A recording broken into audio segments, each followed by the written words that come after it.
আলহামদুলিল্লাহ আলহামদুলিল্লাহ আলহামদুলিল্লাহ বলি আলহামদুলিল্লাহ আলহামদুলিল্লাহ।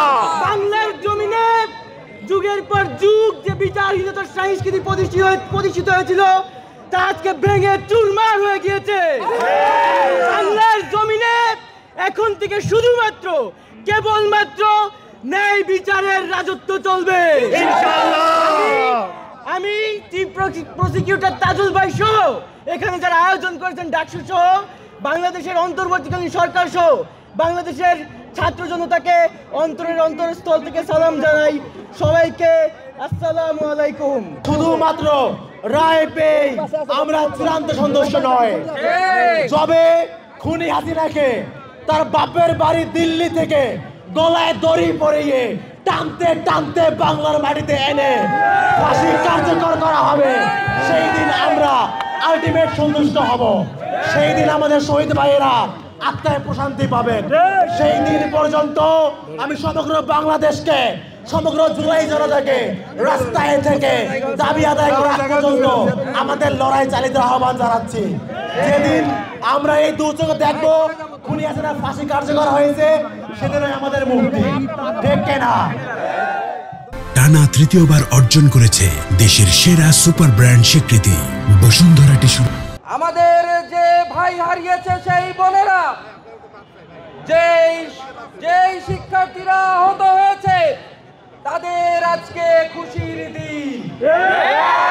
আমরা ধন্যবাদ জানাতে চাই সেই প্রসিকিউটর টিমকে যারা আজকের এই রায় বাস্তবায়নে অক্লান্ত পরিশ্রম করেছে। একই সাথে আমরা বলতে চাই আজকের এই রায়ের মাধ্যমে বাংলাদেশের বিচারের জায়গায় উজ্জ্বল দৃষ্টান্ত স্থাপিত হয়েছে। হাসিনার পতনের পর আজ আমরা সুবিচার পেয়েছি। দীর্ঘ 17 বছর ধরে গুম, খুন, হত্যা, নির্যাতন, লুটতরাজ, চাঁদাবাজির মাধ্যমে বাংলাদেশকে একটি ব্যর্থ রাষ্ট্রে পরিণত করা হয়েছিল। এই বাংলাদেশকে ভারতীয় আধিপত্যবাদের অনুসারী করে পরিচালনা করা হয়েছিল। এই বাংলাদেশকে ভারতের একটি রাজ্য বানিয়ে পরিচালনা করা হয়েছিল। আমরা আমাদের সার্বভৌম ক্ষমতা হারিয়ে ফেলেছিলাম।